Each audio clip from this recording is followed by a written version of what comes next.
everybody, today we're talking about the definition of the derivative. So before we jump into formulas, let's answer this big question. What is a derivative? A derivative tells us the rate of change of a function. In simpler terms, it tells us how fast something is changing at a specific point. You can also think of it as the slope of a tangent line, a line that touches the graph at one point. But that becomes the challenge. We know how to find the slope of a line when we have 2 points, and we know that we call that a secant line. But a derivative wants the slope at a singular point, so we need a trick to help us. Let's take a look at a graph. So here's our plan. We have a point, x f of x, and we have another point, x plus h, f of x plus h. H is arbitrary, but what we want to do is make it close to the value of x. This means we're going to make h smaller and smaller and smaller until the points are very close together. Here we're using the idea of a limit. As I get closer and closer to h being 0, I get closer and closer to just having one point, x f of x. So instead of finding the rate of change between 2 points, we can find the instantaneous rate of change of f of x at x. We do this by using the limit of f of x plus h minus f of x over x plus h minus x. We can make one slight change to this because x plus h minus x in the denominator can always be reduced down to just h. Then to keep things easy, we have a notation, f prime of x, that stands for the derivative. So before we find the derivative, let's do a recap of what it tells us. The derivative of f of x is the instantaneous rate of change of f of x. It's also the slope of the tangent line to f of x, and it can be found at points in the domain of f of x that have limits. We're going to use a 4-step process to find the derivative. We'll start with f of x plus h, then we'll subtract f of x, we'll divide by h, then we will apply the limit. Let's take a look at that with a few examples. We'll start easy with f of x is 3x minus 12. Our first step is plug in x plus h.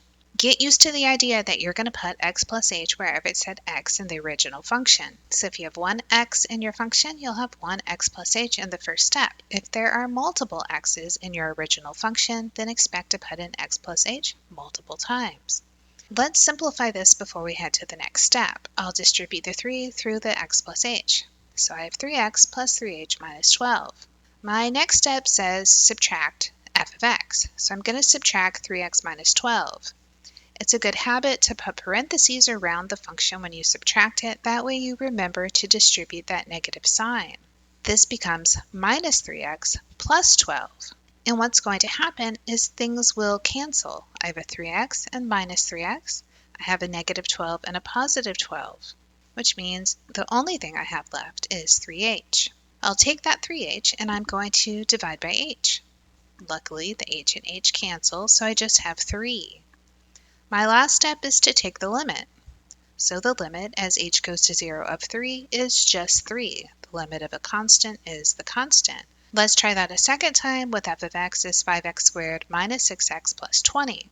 Our first step says plug in x plus h. So I have an x squared and an x. They both become x plus h. I have 5 times x plus h squared minus 6 times x plus h plus 20. Be careful as you expand this. Remember, when you square a binomial, you get a trinomial. You're multiplying x plus h times x plus h.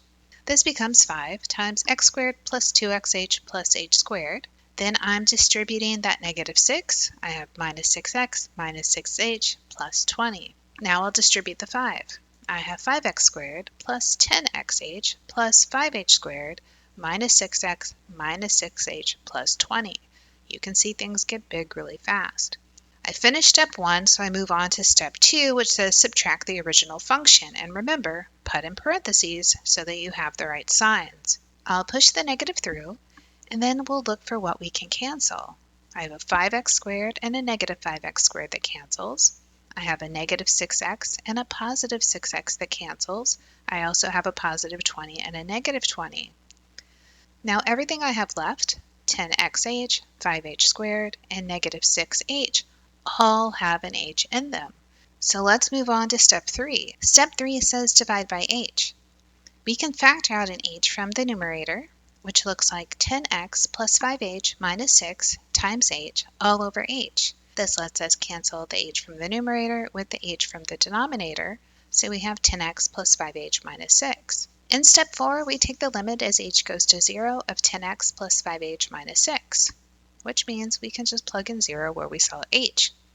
I have 10x plus 5 times 0 minus 6, which is 10x minus 6. Our derivative, which we write as f prime of x, is equal to 10x minus 6. Once we have the derivative, we can plug in different values of x to see the instantaneous rate of change for that value.